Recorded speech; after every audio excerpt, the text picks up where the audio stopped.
But anyways, moving on from Omicron, as I hope we can all do very shortly, it was the last sitting fortnight of federal parliament this week. Now, how did that go for the government? The end of a final sitting fortnight the government would rather forget. A messy end to a messy year for the Prime Minister. The government is disintegrating around him. An unseemly last sitting day for the year and possibly the last before the next election. So ends Scott Morrison's worst parliamentary fortnight as Prime Minister. He's had to contend with multiple floor crossings. We've had 9 senators and MPs crossing the floor in defiance of the government's legislative agenda. Yes, more floor crossings than at a teenage high school dance.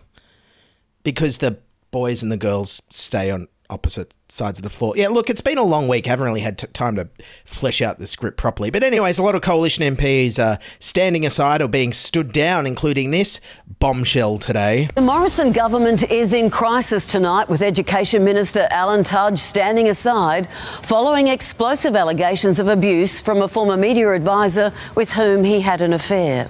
Alan Tudge completely rejects the allegations. They're wrong, did not happen, and are contradicted by her own written words to me, he said in a statement. Yes, Minister Tudge vehemently denied the allegations and said the events never happened because, here's a guy who'd never try and rewrite history. Oh, no, wait, he's trying to rewrite history with the school curriculum right now. When you look at the history curriculum, it has such a negative view of our history rather than a positive, patriotic, optimistic view of our history.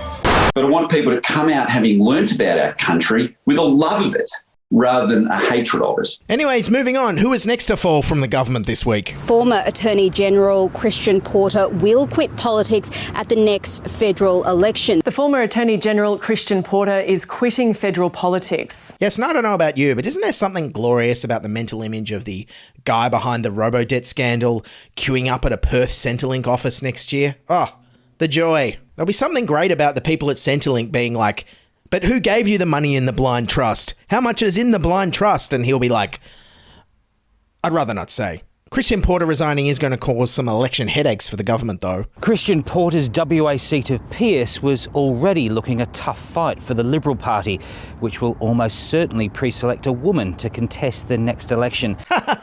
Good one, Andrew Probyn.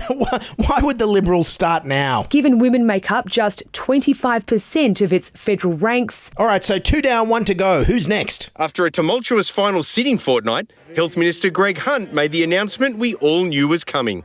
I informed them that I would not be contesting the next election.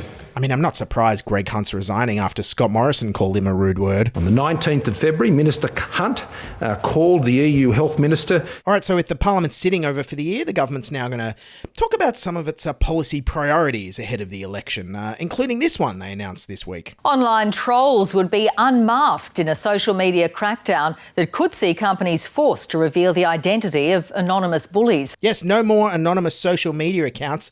Tell you what, bit of a shame. Greg Hunt could have used one a couple of years ago. The Twitter account of Health Minister Greg Hunt liked a pornographic tweet just after 5 o'clock this morning. Ministerial staff removed it 4 hours later.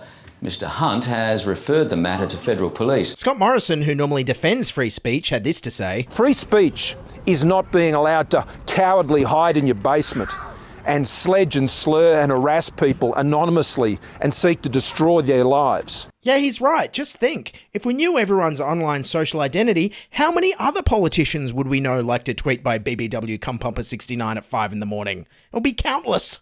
Yeah, but I don't know if these laws will make much of a difference. I mean, you don't have to be in a basement to yell abuse at someone. I mean, Albo did it very well this week at Peter Dutton on the floor of the House of Representatives. Sit down. I'm still hearing. You sit down, Buffett. You sit down. I've got the call. Of the House I've got the call. Sit down. Anyways, Angus Taylor, the Minister for Emissions Reductions, I guess now wants to reduce the emissions of trolls because he posted this ad this week. We often see anonymous trolls doing the wrong thing online, and we wouldn't put up with it in our workplace, at school, or on the street. Yeah, it's not like he can just yell at someone that they're a liar on the street. Oh no, wait, someone did that to Scott Morrison this week. It was hilarious. Wasting their time or coming back completely negative. So yeah, and for those of you saying it's a bit harsh that they called Scott Morrison a liar, I do actually have definitive proof that he lied this week. Listen to this clip. I'm really excited to be here in South Australia. Also climbing up the government's pre-election agenda, it seems they want a war with China, maybe. The Defence Minister has ramped up his criticism of Beijing, warning that every Australian city is within striking range of China's missiles. Yes, there would be a terrible price of action, but the analysis must also extend to the price of inaction.